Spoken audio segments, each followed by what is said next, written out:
You couldn't ask for a better dad, really. I mean, he just cared. His ethics and values were just phenomenal, and just keeping you on the straight and narrow. There's nobody better than that, and he just cared about family so much, so much. Extremely loving, compassionate, thoughtful. He is a very kind, loving, open person who just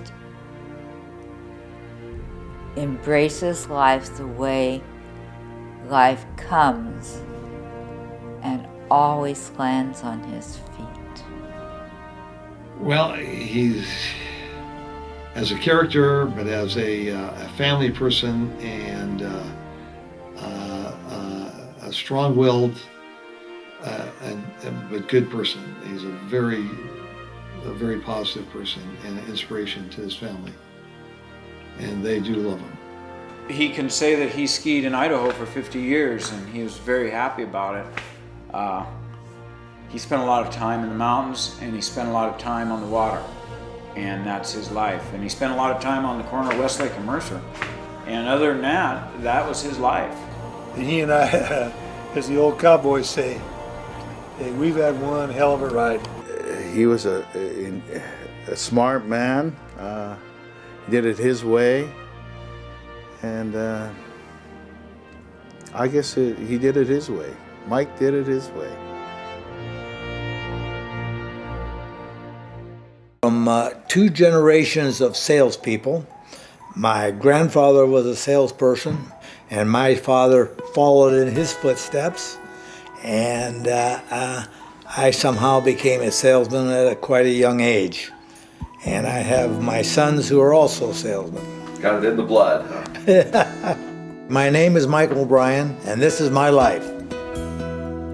I'm not a real good person tracing my family back. They migrated from Canada, and then from Canada they came from Ireland. They went to Ireland because it was about $10 cheaper to get into Ireland on the boat than it was into New York. My mother's full name was Gladys Bell O'Brien. Now her maiden name was McDonald. My mother was born in Rock Springs, Wyoming in 1905.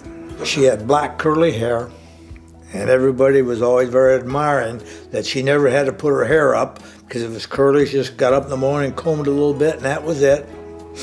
And she was very lovable, and she was the belle of Spokane when my father married her. My mother was a very beautiful lady, and my father chased her all over holy names. He went to Gonzaga University, which was kind of adjacent to the Girls Academy, and she was a boarder there while he was going to school at Gonzaga, and that's how they got married. All her family was her main hobby. So we had three boys in our family, and they were always spick and span, and that was her hobby, was taking care of her family. My father's name was Jack Joseph O'Brien. He was born in Butte, Montana in 1902. Jack O'Brien, they used to say once you met Jack O'Brien, you'd met the whole deal, because he was a very handsome young man, and he used to do a lot of traveling, and so my father and mother were a very dashing couple in their youth. He was a real mathematician at heart, really. He loved to work with mathematics and things like that. And later he designed and patented a very progressive slide rule. Not many people know about slide rules today, but that was the predecessor of computers. And he designed, in one bedroom, he had a huge big 4x8 piece of plywood painted shiny white, and he printed everything so then he could photograph it and then put it on his slide rule. And so anyway, he worked on that for about 2 years in his spare time, and then sold it to somebody, the whole deal. But he liked to do things in a mathematical way. About all my dad's family, most of them went to college, and the ladies got to be nurses, and one doctor and one priest. Naturally, you had to have a stockbroker because my grandfather was in the stockbroker business. And then you had to have an insurance business guy because that was my dad, and because my grandfather was also in the insurance business. So one day when he walked in and looked at our dealership, looked around, and he said, "Well, Mike," he says, it looks like you'll be the first, one of the first O'Brien big money guys now." I had an older brother, his name was Jack, and he was 5 years older than I. And Jack and I were very close, and the nicest thing Jack ever did for me when I was very young is I was in a movie and he came in, he gave me a box of his candy that he was eating. The rest of the time he just liked to beat up on me a little bit. But no, he and I were very close, and we loved each other and worked together for many years. And he was the reason that I was introduced to my lifetime occupancy of the automobile business.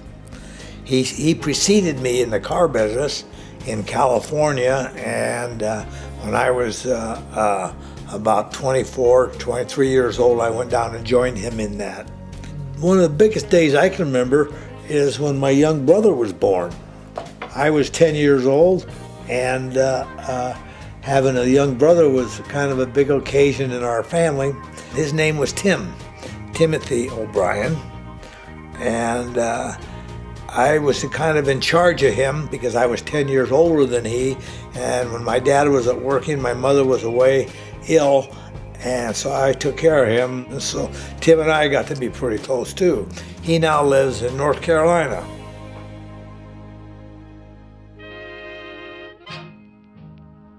As a young person, I lived my first 6 years in Spokane. I can remember the day that I left Spokane, or I'd better say the evening, because we had snow, and my uncle took my brother and I and my mother to the train to join my father, who was in business in Tacoma. And so we took the night train from Spokane to Tacoma, and they had a beautiful train station in Tacoma, and my dad was waiting for us, and he had rented a house there, and we found a place, and he had shipped over whatever furniture we had, and when we came in, we had our couch and chair and beds were all set up, and it was a new life. That was about what year? That was 1937. 2 years later, we moved to Seattle and lived on Queen Anne Hill, across the street from Howe Playfield. And that was where the baseball field was, and so forth. And I was in the second or third grade, and I used to be over there, and the lights would come on every night, and we would play there all day. And on our off-school day, we had a couple of locally famous baseball players who lived in the neighborhood who were with the old Seattle Rainier team. So I got associated with them at a young age.